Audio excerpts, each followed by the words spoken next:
এই নারী, এই অসভ্যতা, এই অস্থিরতা। ওই দেখেন, ওই দেখেন, ওই হাইওয়ানকে দেখেন,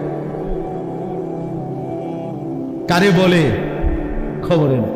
বললাম এক জিন্দিগি, কোন ভদ্রতা। এই নেশাখোরের মতো এই মোবাইল খোর এই ছেলেগুলো কোন ভদ্রতা বলতে কিছু নেই। কি মসজিদ না মাদ্রাসা, আল্লাহর ঘর না রসুলের ঘর, কিচ্ছু নাই। হ্যাঁ, কত হলো আমার মোবাইল, মোবাইল আছে, আমি আছি, পৃথিবীতে আর কিছু থাকবা না থাক, সেটা আমার দেখার বিষয়।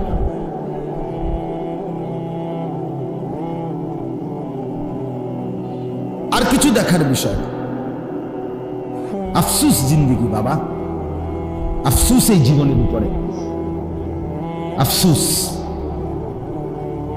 হতভাগ্য ওই জীবন, যে জীবন তার মালিককে চিনে। অথচ আল্লাহ তাআলা কুরআনুল কারীমের মধ্যে বলছেন, ওয়ালাকাদ কাররামনা বনি আদম, আমি আল্লাহ বনি আদমকে সবচেয়ে সম্মানিত বানিয়েছি, আমার সর্বশ্রেষ্ঠ মাখলুকাত বানিয়েছি, ইনসানকে, মানুষকে।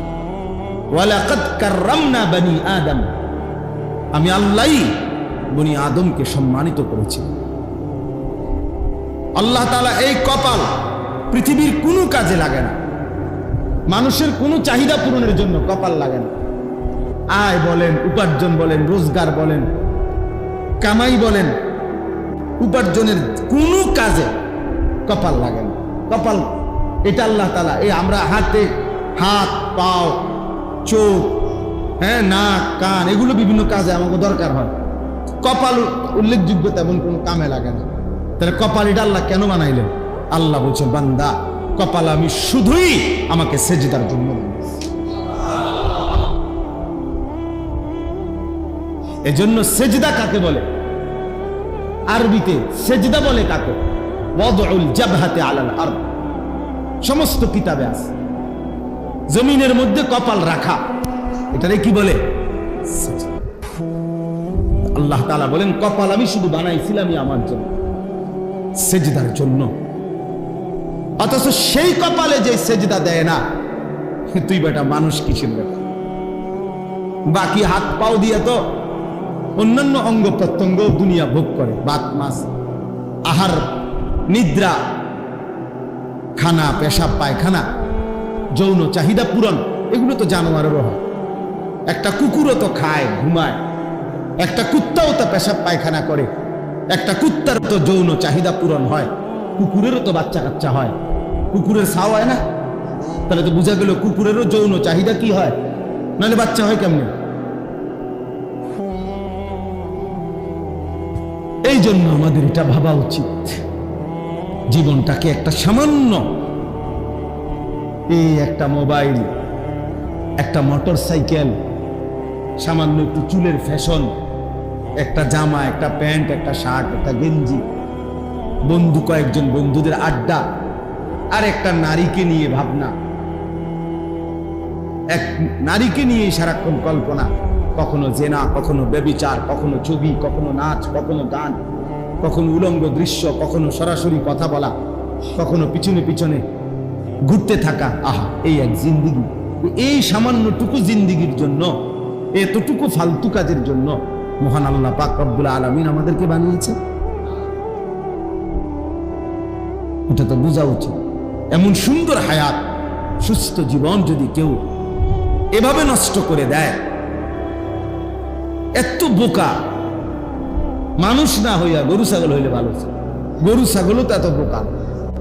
আতা কুল্লা শাইইন খালকাহু সুম্মা হাদা, কোরআন শরীফে আল্লাহ বলেন, আমি প্রত্যেক সৃষ্টিকে, আমি আল্লাহ সৃষ্টি করেছি, প্রত্যেককেই তার গন্তব্য চলার জন্য একটি দিক নির্দেশনা আমি আল্লাহ দিয়েছি। প্রত্যেক সৃষ্টিকে তার উপযোগী কিছু দিক নির্দেশনা আল্লাহ তাআলা দিয়েছে। এই জন্য গরু হিসেবে চলার জন্য যে কদ্দুর দিক নির্দেশনা দরকার, আল্লাহ তাকে এটা দিয়েছে। একটা কুকুরকেও আল্লাহ তাআলা চলার জন্য একটা দিক নির্দেশনা দিয়েছেন। এই জন্য কুকুর নইলে লাঠি দেখলে দৌড়বে, সে তো আর এটা তো বুঝার কথা না, এটা লাঠি নাকি ফোম, এইটা তো বুঝার কথা না। হ্যাঁ তো বুঝে, হ্যাঁ নইলে দৌড় মারে কা, লাঠি দেখলে দৌড়বে, খাবার দেখলে আগায় কা। ঠিক না চাচা? তাহলে বুঝা গেল তাকে তার উপযোগী চলার জন্য যেটুকু হেদায়েত দরকার, দিক নির্দেশনা দরকার, আল্লাহ তাকে ওটুকু দিছে। আর পূর্ণাঙ্গ হেদায়েত আল্লাহ তাআলা ইনসানকে দান করেছেন। এজন্য কোরআনুল কারীমের মধ্যে আল্লাহ বলছে ইন্না হাদাইনাহুস সাবিলা, ইন্না হাদাইনাহুস সাবিলা ইম্মা শাকিরান ওয়া ইম্মা কাফুরা। আল্লাহ বলেন আমি মানুষকে চলার পথের, জিন্দেগীর রাস্তার পুরা হেদায়েত আমি আল্লাহ দিয়েছি, আমি আল্লাহ দিয়েছি। ওয়া হাদাইনাহুন নাজদাইন, এই যে কোরআন শরীফের আয়াত, আল্লাহ তাআলা বলে আমি দুইটি রাস্তা আমি আল্লাহ তাআলা বলে দিয়েছি। আমি আল্লাহ তাআলা রাতও বলছি, দিনও বলছি। আমি বলেছি এটা আলো, এটা অন্ধকার, এটা হালাল, এটা হারাম, এটা জায়েজ, এটা না জায়েজ, এটা ইবাদত, এটা গুনাহ, এটা জান্নাত, এটা জাহান্নাম। আল্লাহ তাআলা বলেন আমি এভাবে স্পষ্ট করে আমার বান্দাদের জন্য আমি বলে দিয়েছি, আমি কোনো কিছু বাদ দেই নাই। তাহলে মহান আল্লাহ পাক রব্বুল আলামিন আমাদেরকে সর্বশ্রেষ্ঠ সৃষ্টি মানুষ বানালেন এবং আমাদেরকে পূর্ণাঙ্গ হেদায়েত দিক নির্দেশনা দিলেন। আল্লাহ তাআলা আমাদের জন্য বুঝাইয়া বলার জন্য নবী রাসূল পাঠালেন, আবার বুঝবার জন্য কিতাব দান করলেন, আবার গ্রহণ করার জন্য পূর্ণাঙ্গ সক্ষমতা সম্পন্ন অঙ্গ প্রত্যঙ্গ দান করলেন। তিনটা জিনিস আমার জন্য সর্বদা আছে, আমাদের প্রত্যেকের জন্য। এক হলো আল্লাহর হুকুম মানার উপযোগী একটা বডি আল্লাহ আমাদের দান করছেন। যত কিছু আল্লাহ হুকুম করছেন আমাদের শরীরের সাথে মানানসই। ইউরিদুল্লাহু বিকুমুল ইউসরা ওয়ালা ইউরিদু বিকুমুল উসরা। আল্লাহ বলে বান্দা একটা বিধান তৈরি করতে গিয়েও আল্লাহ বলে বান্দা বিশ্বাস করো তোমার জন্য কঠিন হোক আমি এটা চাই না, আমি চাই নাই বান্দা, আমি তোমারে বানাইছি। আমি একটা হুকুম দিতে গিয়ে প্রতিটা হুকুমের ক্ষেত্রে আমি তোমার জন্য যেন সহজ হয় আমি এটা চেয়েছি, আমি খেয়াল রেখে দিছি, আমি খেয়াল রেখেছি। মা ফিদ দীন মিন হারাজ, আল্লাহ বলে দ্বীনের ব্যাপারে আমার বিধানের নামে আমি আল্লাহ তাআলা তোমাদের উপরে কোনো কঠিন বোঝা চাপিয়ে দেই নাই, একটাও না, একটাও। বা বিদ্যুৎ আসে না নাই কোনো কিছুই আমি থামি নাই, আমি আমার মতো খুতবা করতেছি, কথা বলছি। অর্থাৎ আমার কথা হলো এটাই, সময় কিন্তু হিসাব করো, আজানের টাইম হবে, নামাজ পড়তে হবে, আমাকে আবার অন্যত্র চলে যাইতে হবে। এই জন্য দয়া করে আমি সবার কাছে অনুরোধ করি, কথাবার্তা যদি কারো বাকি থাইকা যায় মসজিদের বাইরে চলে গেলে ভালো, যার যা বাকি আছে তা মসজিদের বাইরে সারলে ভালো।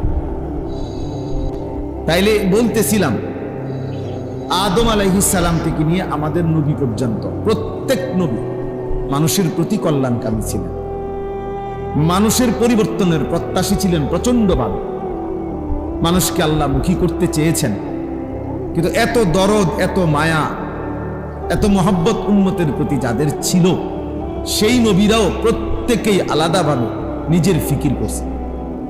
এই কথাটাই শুধু বলতে চাই, কোন নবী এমন নাই যে দিবানিশি সারা দিন রাত সারা জিন্দেগি শুধু উম্মতের ফিকির করতে করতে নিজের নামাজ, নিজের বন্দেগী, নিজের আখেরাত, নিজের আলাদা ইবাদত আমল এটা ভুলেই গেছেন, সময় পান নাই,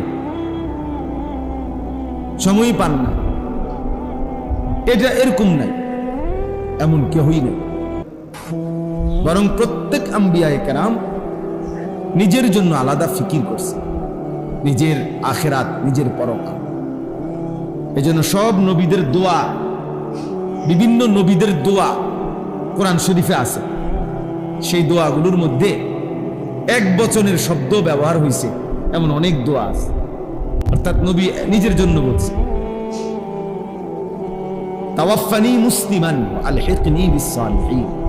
এই যে দোয়া ইউসুফ আলাইহিস সালামের দোয়া, আল্লাহ আপনি আমাকে আপনার আনুগত্যশীল বান্দা মুসলিম হিসাবে মৃত্যু দিয়েন, আমারে আপনার প্রিয় বান্দাদের অন্তর্ভুক্ত করে দিয়েন। তাহলে এই যে আমাকে মানে নিজের ব্যাপারে বলছে। নূহ আলাইহিস সালাম বলছেন যখন তুফান আসবে তখন তিনি দোয়া করছেন রব্বিগফিরলি ওয়ালিওয়ালিদাইয়া ওয়ালিমান দাখালা বাইতিয়া মুমিনান ওয়ালিল মুমিনিনা ওয়াল মুমিনাত। আল্লাহ আমাকে মাফ করে দেন, এরপর আমার মা বাপকে মাফ করে দেন, এবং যে কয়জন ইমানদার পুরুষ এবং নারী আমার দলভুক্ত হয়েছে তাদেরকে মাফ করে দেন। তাহলে ভাঙ্গিয়া ভাঙ্গিয়া বলছে আমাকে মাফ করে দেন, আমার মা বাপকে মাফ করে দেন, এরপরে ইমানদার নারী পুরুষকেও মাফ করে। আলাদা খেয়াল করছে নিজের কথা। ইব্রাহিম আলাইহিস সালাম দোয়া করছেন, কোরআন শরীফে আছে, রব্বানা গফিরলি ওয়ালিওয়ালিদাইয়া ওয়ালিল মুমিনিনা ইয়াওমা ইয়াকুমুল হিসাব।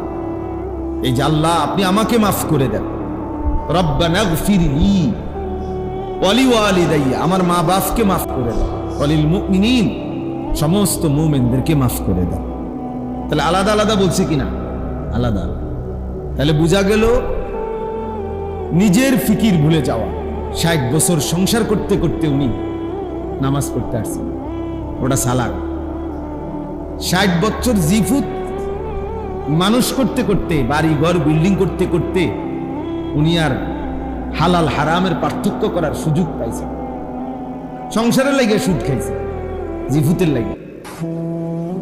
জিফুতের মুখে হাসি ফুটাবার জন্য কিস্তি নিছে, 2 নম্বরই 3 নম্বরই হালাল হারাম মিশ্রিত করছে। মানে এর অর্থ কি? সন্তানের ভালো দেখতে গিয়ে নিজের আখিরাত নষ্ট করে গেছে, নিজের কথা ভুলে গেছে, নিজের কথা ভুলে গেছে। 18,000 টাকা 12,000 টাকার বেতন চাকরি, এটা করতে গিয়ে 1 ওয়াক্ত নামাজ পড়ার টাইম পাইছে। সামান্য একখান সাদওয়ানদারি করতে গিয়ে দিন শেষে সারা দিন বেচ্চা সব যাইয়া থুইয়া টাকা নলে 300-400 লাভ হয়, এইটুকুর জন্য 1 ওয়াক্ত নামাজ পড়তে পারে। সংসার করে ওরা, সংসার সাজায়, নিজের আখিরাত বরবাদ করে দিচ্ছে, নিজের আখিরাত বরবাদ করে দিচ্ছে। এই যে নাফরমানি, এই যে মূর্খতা, এর চাইতে বড় মূর্খতা আর কি? এই সংসারের জন্য হুজুর আমি কি না করছি? কি করছেন কোন? বিল্ডিং করছি, জমি কিনছি, ছেলে বিদেশ পাঠাইছি, মেয়ে বিয়ে দিছি, 10 শতক জায়গা লইছি, রাস্তার লগে আরো কদ্দুর জায়গা কথাবার্তা কইতেছি, আশা করি দিয়ে দিব। বাহ! এই 60 বছরে উনি নিজের জিন্দিগি বুঝাইতেছে, হালাল হারামের কোনো পার্থক্য নাই। এই যে বেফিকির, নিজের ভুলে যাওয়া, নিজের কবর, নিজের আখিরাত, নিজের পরকাল, এর চাইতে বোকামি আর কিচ্ছু না। এই জন্য আমি সবার কাছে অনুরোধ করলাম, আমার আজকের বয়ানের জন্য না, শুনে সবসময়ের জন্য এটা বললাম, আমাদের এটা উচিত এ কথা খেয়াল রাখা। আমার ঈমান, আমার নামাজ, আমার ইবাদত, আমার মুআমালাত, আমার লেনদেন শতভাগ ঠিক রেখে অন্যের কল্যাণ, অন্যের কল্যাণ আমি আমার স্ত্রী সংসারের জন্য করব, মানুষের জন্য করব, কিন্তু এর কারণে আমার নিজের ঈমান আখিরাত 1 জাররা পরিমাণও নষ্ট হতে পারে না। আমি আপনার পেশাবের উপরে দাঁড়াই, আপনার মধু খাওয়াবো কেন? মানে আমি হারামের উপরে কামাই করে বিবি বাচ্চার মুখে হাসি ফুটাইতে হবে, তাদের আবদার পূর্ণ করতে হবে, এটা তো আমার কেউ বলে নাই, আল্লাহও বলে নাই, রাসূলুল্লাহ সাল্লাল্লাহু আলাইহি ওয়াসাল্লামও বলে নাই। এই জন্য এটা বোঝা উচিত। তোমরা বৈশা বৈশা বাবা, আপনি আপনার সাথের এই ছেলেদেরকে দেখেন, ওদেরকে এখানে আনছেন কি উদ্দেশ্যে? বলেন, ওরা আপনার পাশে দাঁড়ায় আছে কি উদ্দেশ্যে? সবাই মিলে এই একটা মোবাইল নিয়ে যদি সবাই ব্যস্ত থাকো ভাই ছেলেরা, আল্লাহর কথা শুনবা কত? কার জন্য এগুলা উঠাও? তোমার এগুলা কোন পাগলে দেখবো? কার মোবাইল নাই, কার কাছে ওয়াজ নাই? প্রত্যেকে একটা একটা মোবাইল ধরে রাখছো, তো তোমার নিজের ফিকির কর, এগুলা দিয়ে তো মানুষের উপকার করবা, নিজের। এই জন্য স্ট্যান্ড ছাড়া যে মোবাইল হাতে, একজনও মোবাইল তুলবা। পছন্দ না হলে মসজিদ থেকে চলে যাও, কোনো অসুবিধা নাই বেটা। কিন্তু ফালতু গাফেল অমনোযোগী এমন ফালতুকে 1000 বছরও বলে কোনো লাভ নেই। গাফেল আল্লাহর দুশমন, কোরআনের কথা। গাফেল জাহান্নামী, কোরআন শরীফে আছে। ওই দেখো ওই এই ছেলে অপদার্থ কোথাকার বেটা।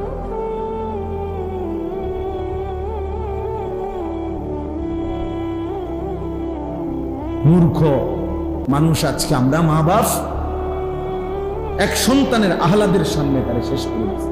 একটা বাচ্চা হয়তো আবদার করছে, বাচ্চার আহ্লাদের সামনে তার আখিরাত, তার জিন্দেগি নষ্ট করে দিচ্ছে। 7 বছরের বাচ্চা, 8 বছরের বাচ্চা, 10 বছরের বাচ্চার হাতে মোবাইল তুলে দিচ্ছে, বড় মোবাইল, সারা দিন তার হাতে মোবাইল। ওই মা বাবার মতো জালেম আর কেউ হতো, ওই অভিভাবকের মতো ফালতু লোক আর কেউ হতো। ওরা স্পষ্ট জালেম, ওরা নিজের হাতে ওদের সন্তানকে ধ্বংসকারী, ওরা নিজের হাতে ওদের ফ্যামিলি বরবাদ করে দিচ্ছে, চরিত্রহীন বানায় দিচ্ছে, আখলাক নষ্ট হয়ে গেছে।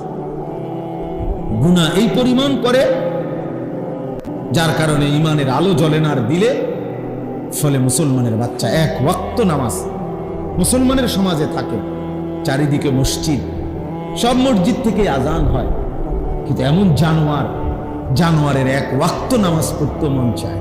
কত বড় নিকৃষ্ট হায়াত!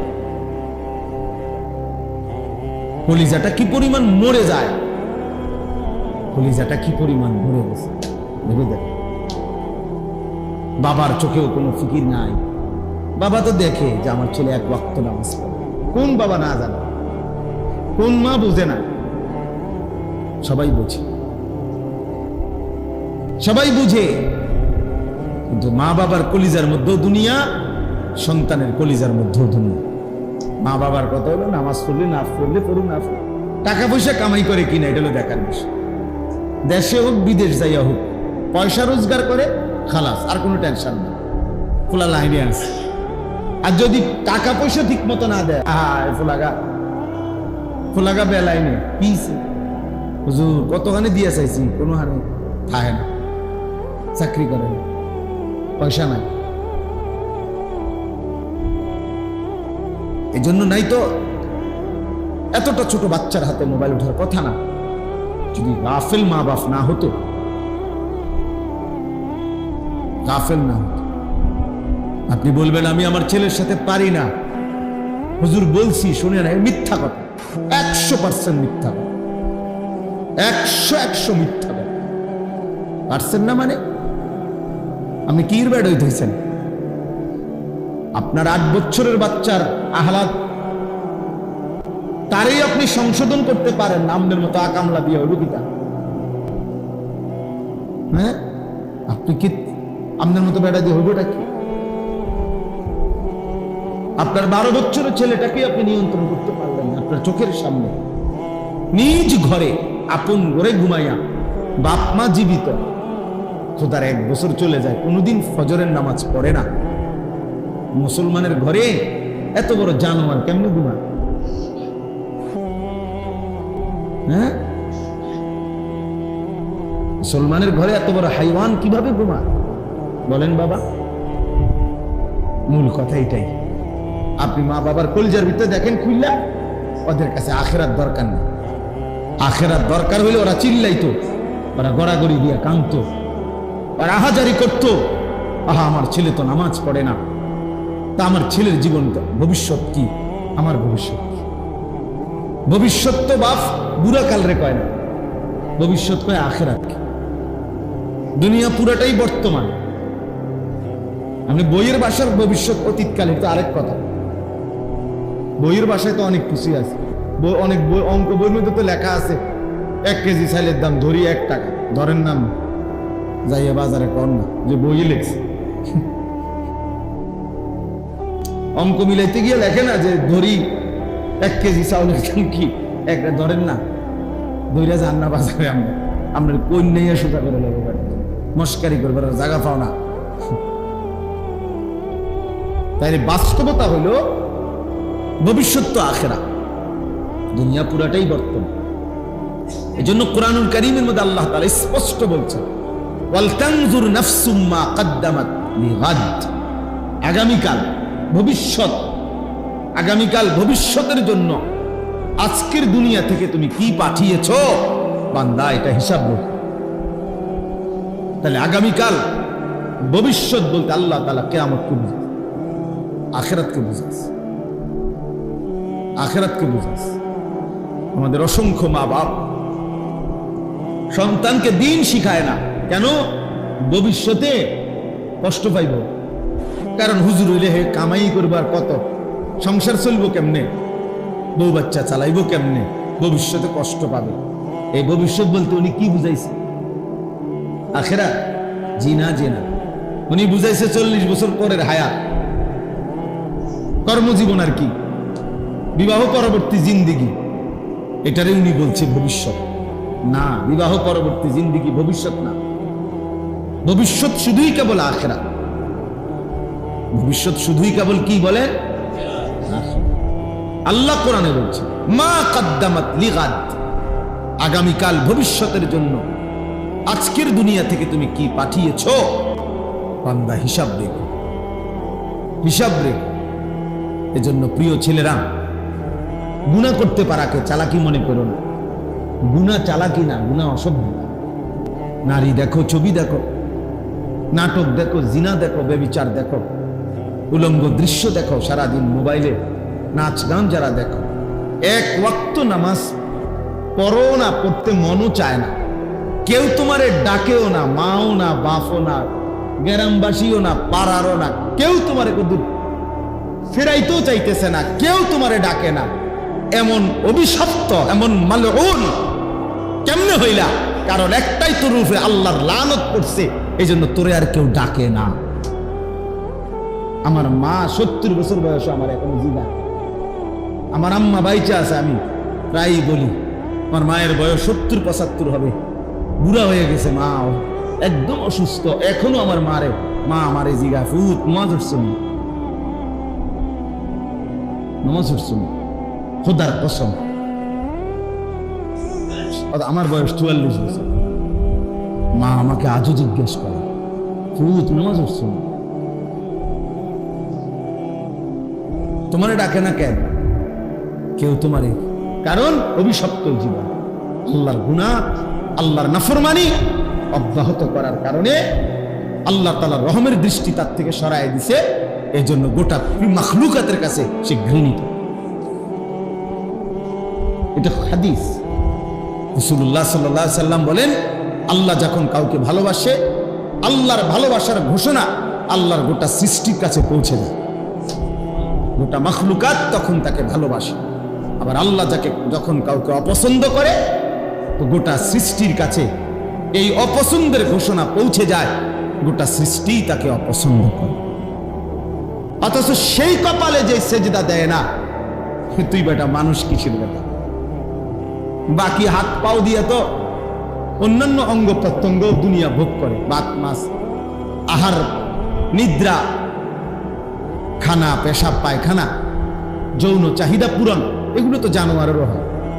একটা কুকুরও তো খায়, ঘুমায়, একটা কুত্তাও তো পেশাব পায়খানা করে, একটা কুত্তারও তো যৌন চাহিদা পূরণ হয়, কুকুরেরও তো বাচ্চা কাচ্চা হয়, কুকুরের ছাও হয় না? তাহলে তো বোঝা গেল কুকুরেরও যৌন চাহিদা কি হয়, নাহলে বাচ্চা হয় কেমনে? এই জন্য আমাদের এটা ভাবা উচিত, জীবনটাকে একটা সামান্য, এই একটা মোবাইল, একটা মোটর সাইকেল, সামান্য একটু চুলের ফ্যাশন, একটা জামা, একটা প্যান্ট, একটা শার্ট, একটা গেঞ্জি, বন্ধু, কয়েকজন বন্ধুদের আড্ডা, আর একটা নারীকে নিয়ে ভাবনা, এক নারীকে নিয়ে সারাক্ষণ কল্পনা, কখনো জেনা, কখনো ব্যভিচার, কখনো ছবি, কখনো নাচ, কখনো গান, কখনো উলঙ্গ দৃশ্য, কখনো সরাসরি কথা বলা, কখনো পিছনে পিছনে ঘুরতে থাকা। আহা, এই এক জিন্দিগি। এই সামান্যটুকু জিন্দিগির জন্য, এতটুকু ফালতু কাজের জন্য মহান আল্লাহ পাক রব্বুল আলামিন আমাদেরকে বানিয়েছেন। এটা তো বোঝা উচিত। এমন সুন্দর হায়াত, সুস্থ জীবন যদি কেউ এভাবে নষ্ট করে দেয়, এত বোকা মানুষ না হইয়া গরু ছাগল হইলে ভালো ছিল।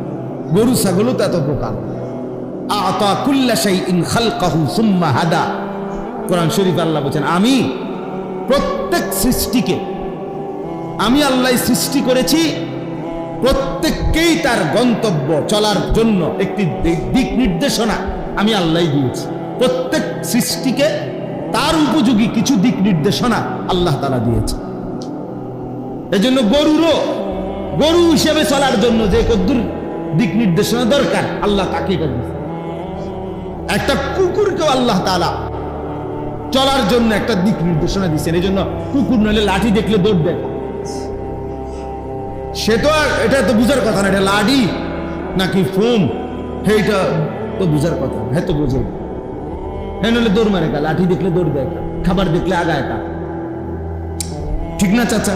তাহলে বুঝা গেল তাকে তার উপযোগী চলার জন্য যেটুকু হেদায়েত দরকার, দিক নির্দেশনা দরকার, আল্লাহ তাকে ওটুকু দিয়েছেন।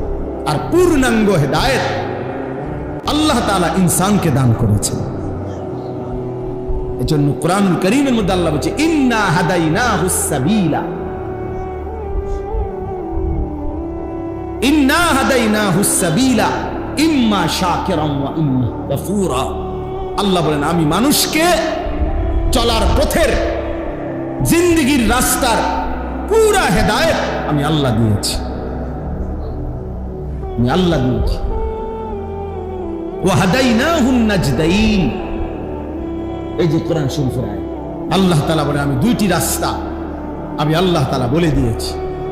আমি আল্লাহ তাআলা রাতও বলছি, দিনও বলছি।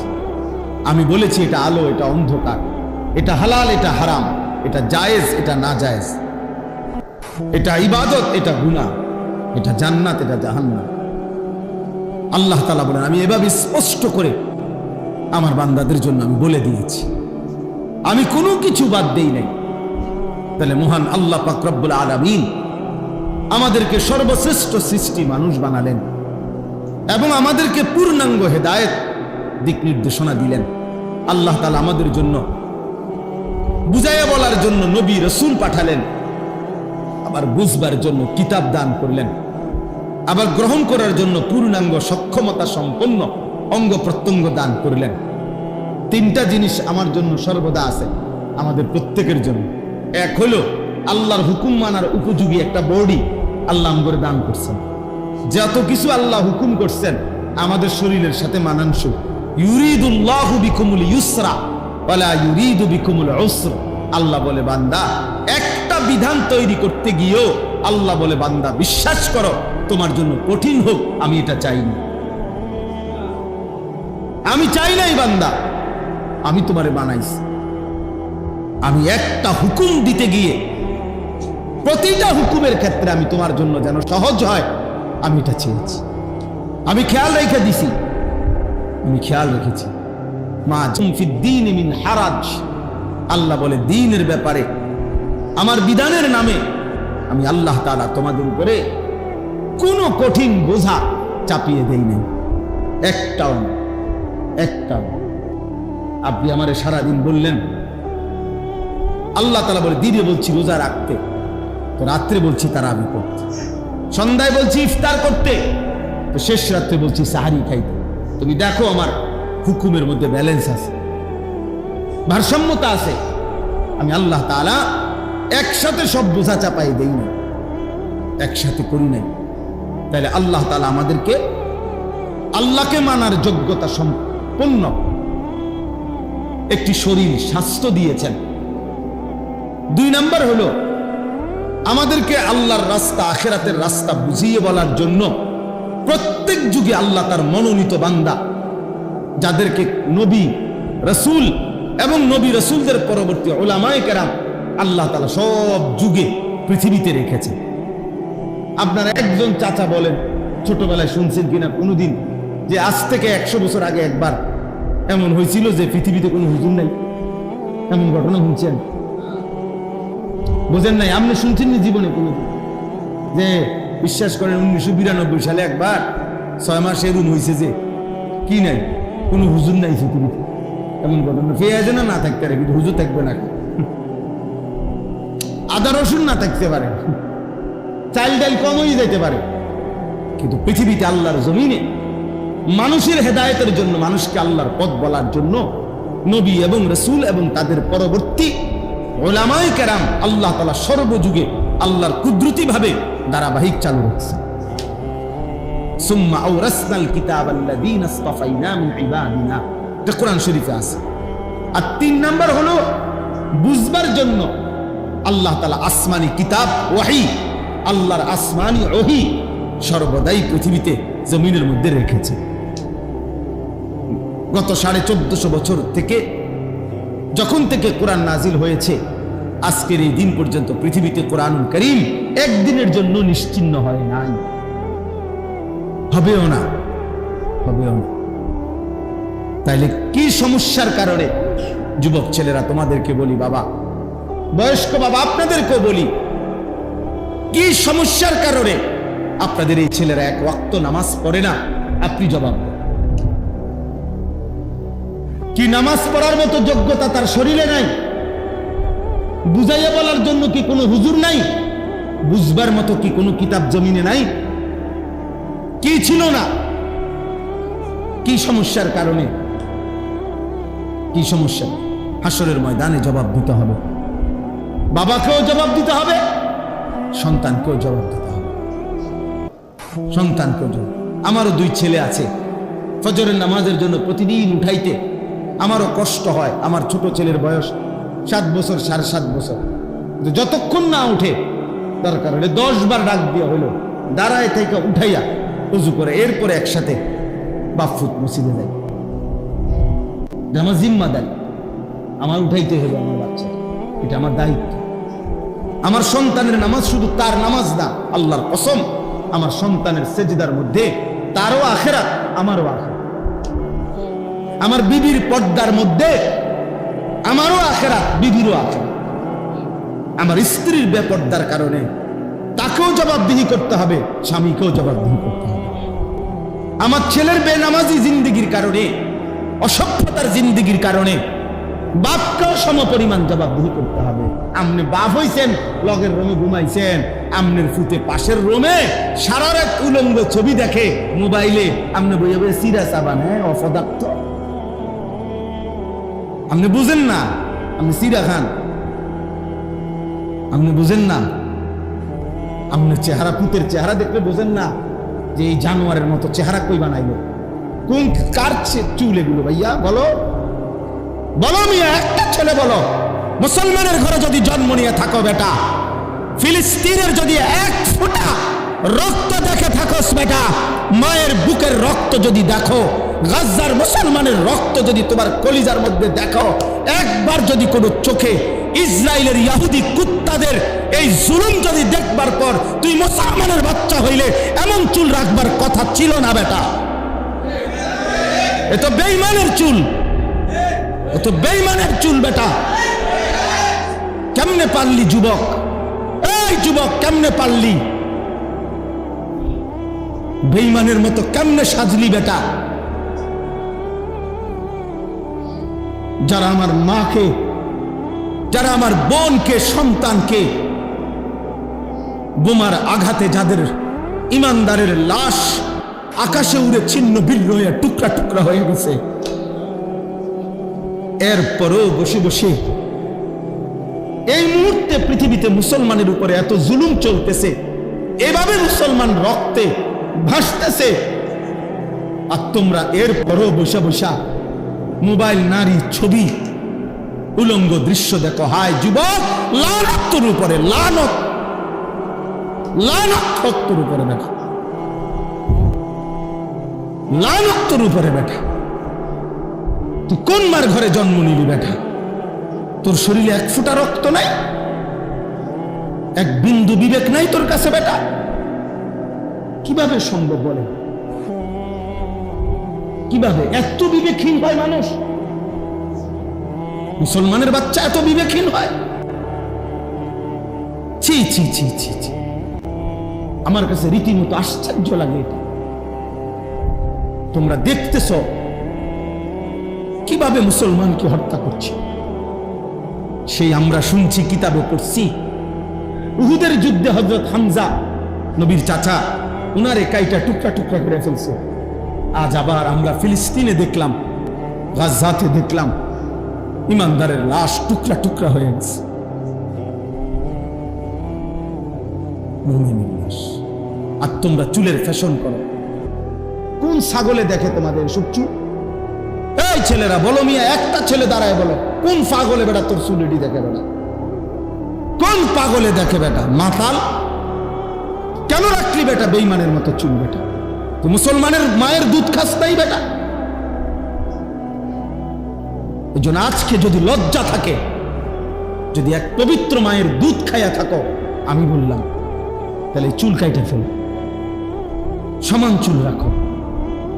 বেঈমানের মতো সাজবা কেন? এগুলো তো কাফেরের সাজ।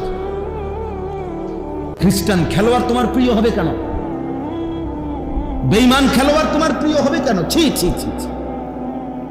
মুসলমান তো তাকে বলে প্রয়োজনে সে না খেয়ে মরে যাবে, প্রয়োজনে পেটে পাথর বাঁধবে, তো বেঈমানের কাছে মাথা নত করবে না।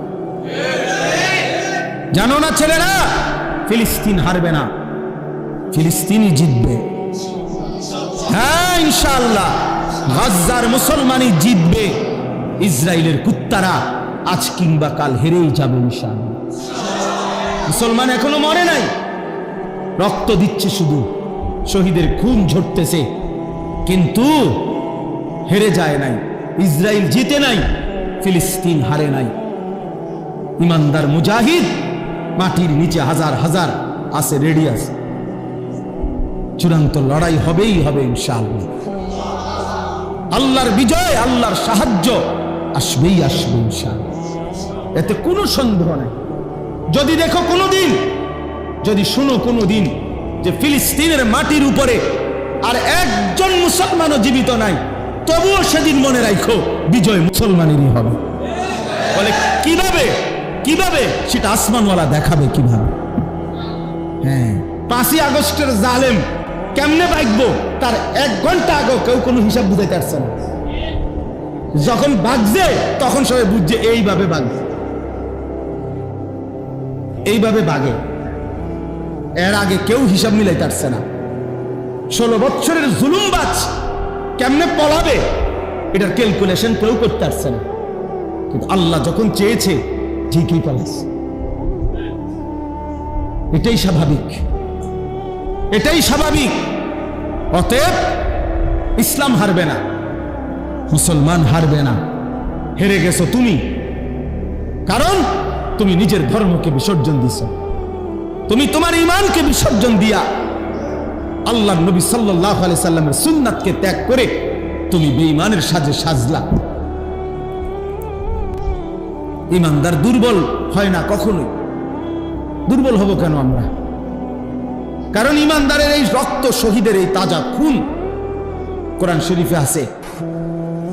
সূরা ইয়াসিনের মধ্যে একজন ঈমানদার, তাকে পুরা কওম মারতে মারতে কাফের সম্প্রদায় যখন চূড়ান্ত শহীদ করে ফেলতেছিল, তখন ওই ব্যক্তিটা, যিনি একাই ঈমানদার ছিলেন, একটি জাতির মধ্যে একজন মানুষ ছিল মুমিন, আর পুরা জাতি কাফের, সবাই মিলে যখন ওনারে মারতেছে, মারতে মারতে যখন হত্যা করবে, শহীদ হবে, তখন আল্লাহ পাক রব্বুল আলামিন ফেরেশতাকে বলছে, আমার জান্নাতটা তার সামনে নিয়ে ধরো।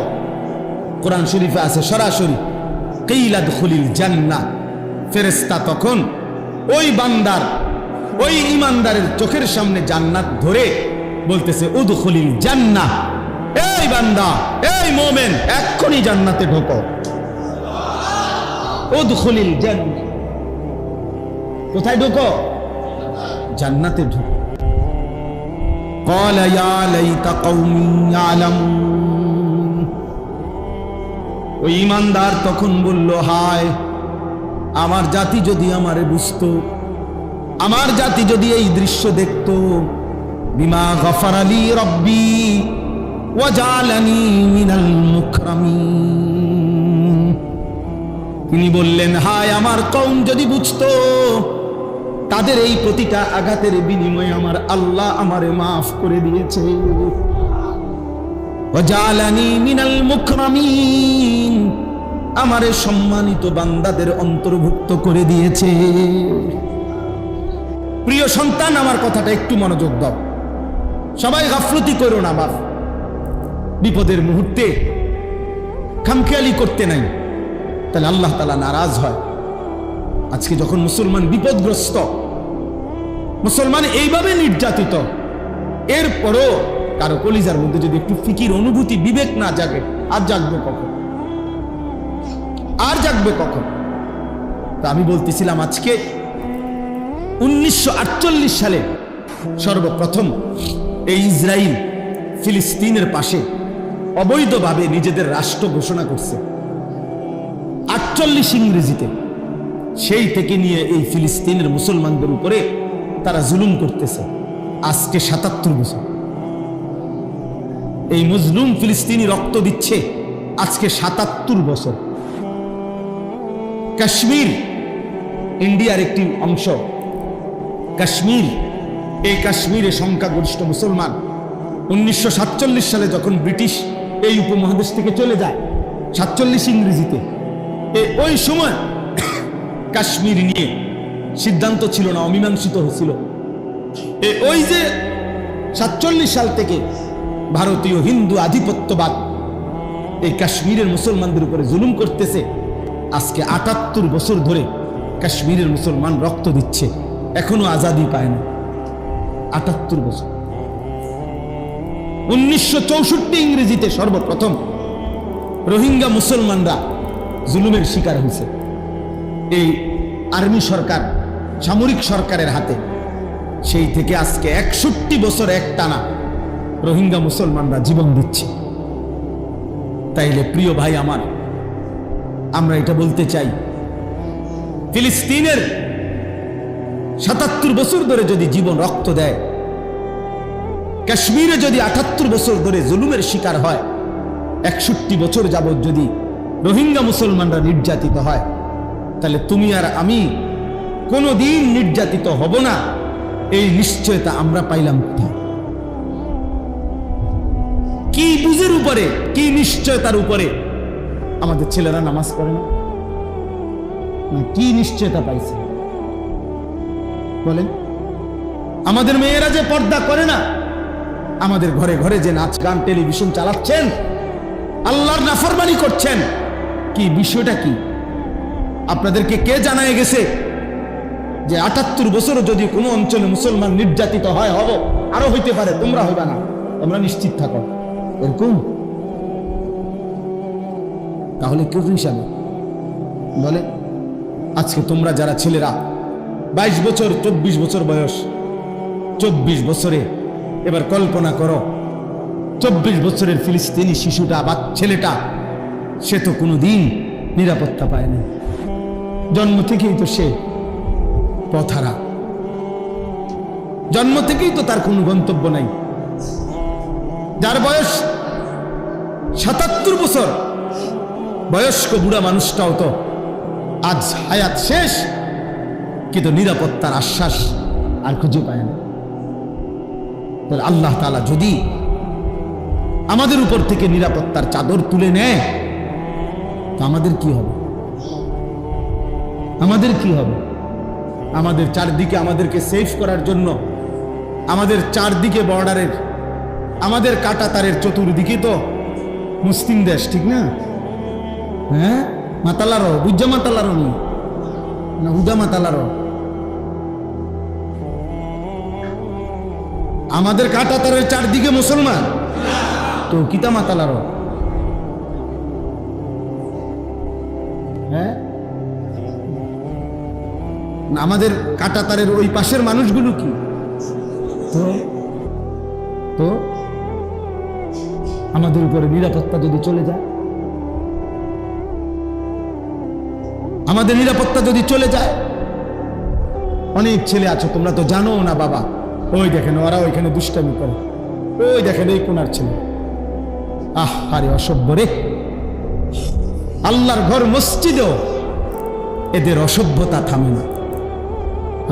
শয়তান এদেরকে 1 মিনিটের জন্য থামতে দেয় না।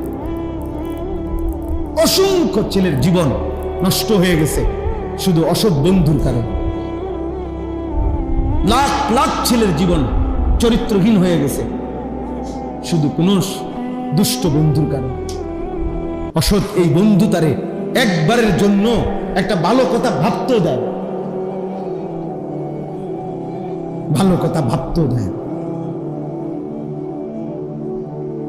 তো বলতেছিলাম, ভারতের সংসদে, ভারতের পার্লামেন্টে, গোটা ভারতে মুসলমানদের যত ওয়াকফ সম্পত্তি আছে, ওয়াকফ সম্পত্তি বোঝেন তো সবাই, মসজিদ মাদ্রাসায় যে জমি ওয়াকফ করে, এই ওয়াকফ সম্পত্তি ভারতের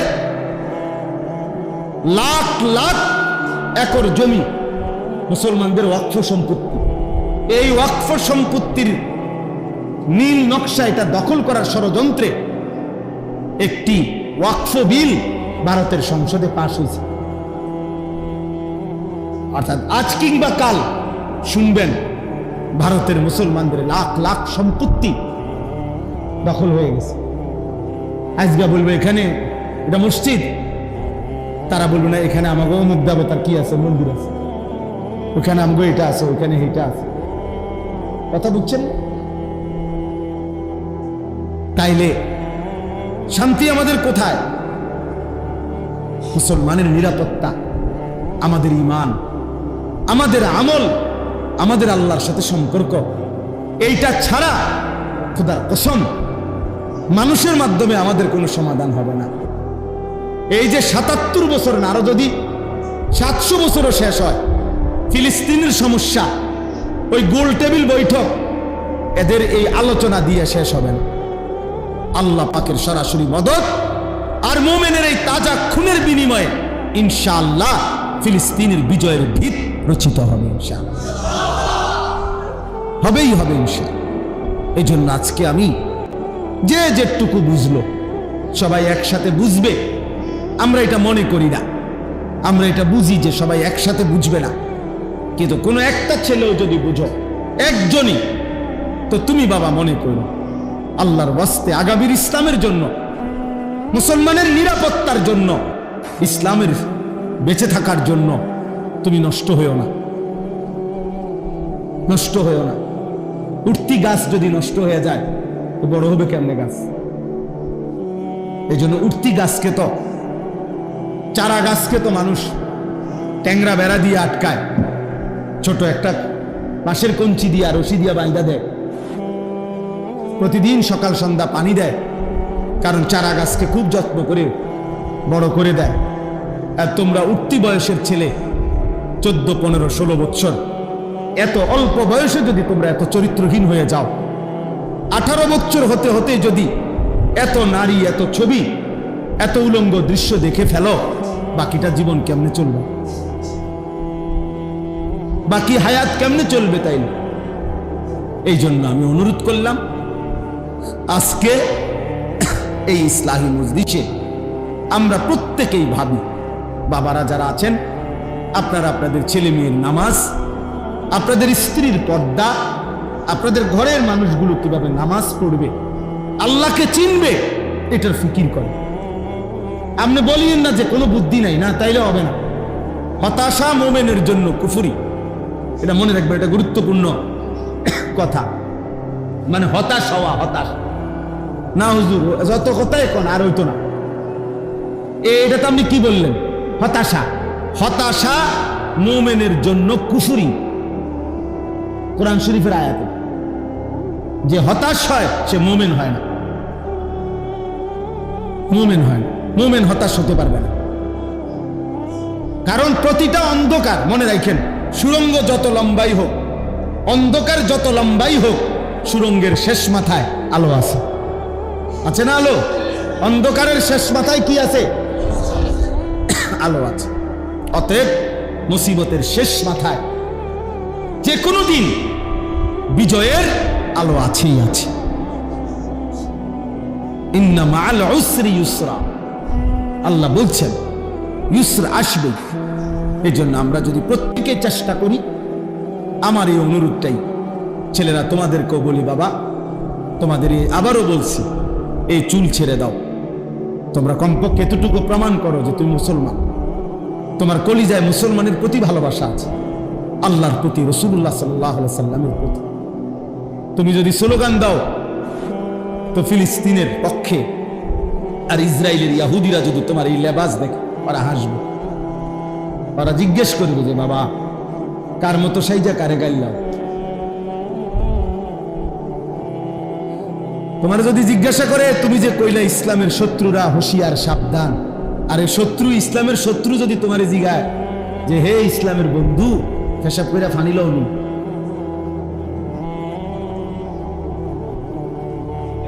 কথা বলে, যদি বলে হে ইসলামের বন্ধু 5 ওয়াক্ত নামাজ পড়ো, ফজরের নামাজ পড়ছো, তো তুমি বন্ধু কি বলবা? শত্রু তখন বলবে একটা সেজদাও যার কপালে নাই, সেই ইসলামের বন্ধু হলো কেমনে, আর আমি বা শত্রু হলাম কেমনে? এই জন্য ভাইয়া ঈমান চাই, তাকওয়া চাই, সেজদা চাই, আল্লাহর গোলামি চাই। আল্লাহ তাআলা আমাদের সবাইকে তৌফিক দেন, কবুল করেন। আজকের এই মজলিসকে আল্লাহ তাআলা ভরপুর বরকত দান করেন।